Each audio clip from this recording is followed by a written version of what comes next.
Assalamualaikum warahmatullahi wabarakatuh. Salam sejahtera untuk kita semua. Perkenalkan, nama saya Arini Sapitri dari kelas 3B, Program Studi Pendidikan Guru Sekolah Dasar. Pada kesempatan ini, saya akan menyampaikan hasil dari makalah saya yang berjudul Epistemologi. Terdapat 5 rumusan masalah dalam makalah yang saya buat, yaitu 1. Apa yang dimaksud dengan epistemologi? 2. Bagaimana sejarah epistemologi? 3. Macam-macam epistemologi. 4. Apa saja aliran epistemologi? 5. Bagaimana cara kerja epistemologi? Untuk menyelesaikan rumusan masalah tadi, maka teman-teman harus menyimak penjelasan berikut ini. Baik, sekarang kita masuk ke materi pertama, yaitu pengertian epistemologi. Epistemologi berasal dari bahasa Yunani episteme yang berarti pengetahuan dan logos yang berarti ilmu. Jadi epistemologi adalah cabang filsafat yang berkaitan dengan asal, sifat, karakter, dan jenis pengetahuan. Pengetahuan sendiri didapat oleh manusia melalui akal dan panca indera dengan berbagai metode, di antaranya metode induktif, metode deduktif, metode positivisme, metode kontemplatis, dan terakhir metode dialektis. Lanjut, materi kedua yaitu tentang sejarah epistemologi. Awal mula epistemologi pada abad Yunani kuno didominasi oleh 3 tokoh pemikir, yakni Socrates, Plato, dan Aristoteles. Baik, sekarang kita bahas yang pertama, yaitu Socrates. Metode Socrates atau disebut pula metode dialektika atau metode kebidanan berasal dari Socrates 470 sampai 399 sebelum Masehi, yang merupakan seorang filsuf Yunani pada abad ke-5 sebelum Masehi yang memunculkan pengetahuan yang bersifat umum sebagai pengetahuan yang benar dan pengetahuan yang khusus sebagai pengetahuan yang sebenarnya relatif. Lalu yang kedua, Plato 428 sampai 347 sebelum Masehi mengumumkan metode Socrates tersebut sehingga menjadi teori ide, yaitu teori Dinge in sich versi Plato. Plato mengumumkan bahwa pengetahuan sejati yang dikenal dengan sebutan episteme merupakan pengetahuan itu tunggal, tetap, tidak berubah-ubah. Dan terakhir atau yang ketiga, Aristoteles 382 sampai 322 sebelum Masehi yang mengembangkan dari Plato menjadi teori tentang ilmu. Menurut Aristoteles, pengetahuan merupakan hasil dari suatu kegiatan pengamatan manusia yang dilakukan dengan mengamati kenyataan dan melepaskan unsur universal dari partikular. Perspektif modern ini dibagi menjadi 2, yaitu 1. Epistemologi Barat.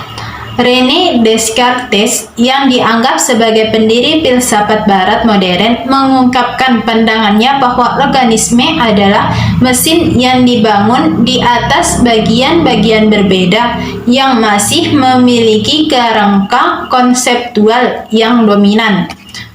2. Epistemologi Timur. Pandangan ilmu pengetahuan di dunia timur lebih memperhatikan keselarasan ekologi dan sosial, keserasian dan kesatuan antara manusia dengan lingkungan luar. Lanjut, materi ketiga tentang macam-macam epistemologi ialah sebagai berikut. 1. Epistemologi metafisis ialah gejala pengetahuan dengan bertitik tolak dari pengendalian metafisis yang tertentu. 2. Epistemologi skeptis ialah strategi awal untuk meragukan sesuatu hal dengan maksud agar mencapai suatu kebenaran yang tidak dapat diragukan lagi. 3. Epistemologi kritis ialah gejala pengetahuan yang bersumber dari asumsi, prosedur, dan kesimpulan pemikiran akal sehat, kesimpulan pemikiran ilmiah sebagaimana yang kita temukan pada kehidupan, lalu kita coba tanggapi secara kritis. Selanjutnya, materi keempat yaitu tentang aliran epistemologi. Aliran epistemologi dibagi menjadi 5 pembahasan, yaitu 1. Aliran rasionalisme, yaitu paham yang beranggapan bahwa sumber pengetahuan manusia adalah akal, rasio. 2.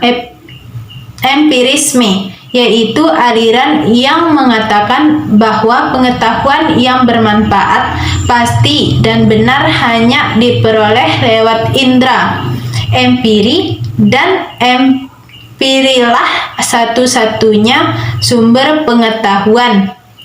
3. Kritisme.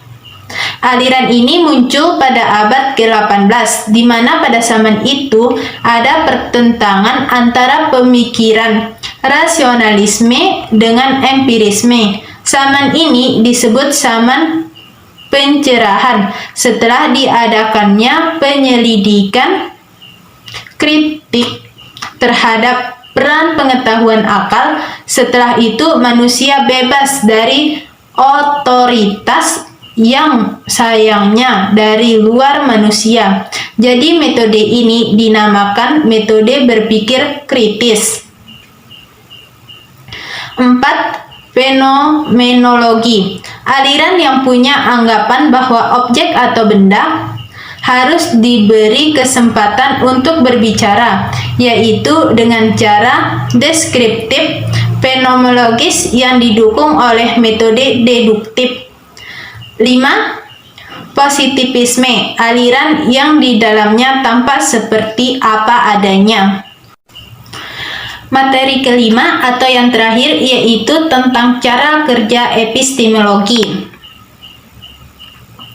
Cara kerja epistemologi ialah dengan mempertanyakan segala sesuatu tentang apa yang kita yakini sehingga terdapat objek kajiannya, tampak dari jenis pertanyaan yang diajukan dan upaya jawaban yang diberikan.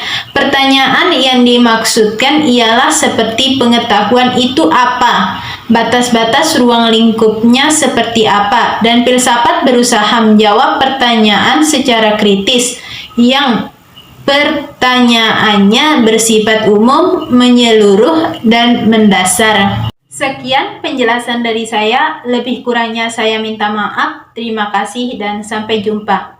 Wassalamualaikum warahmatullahi wabarakatuh.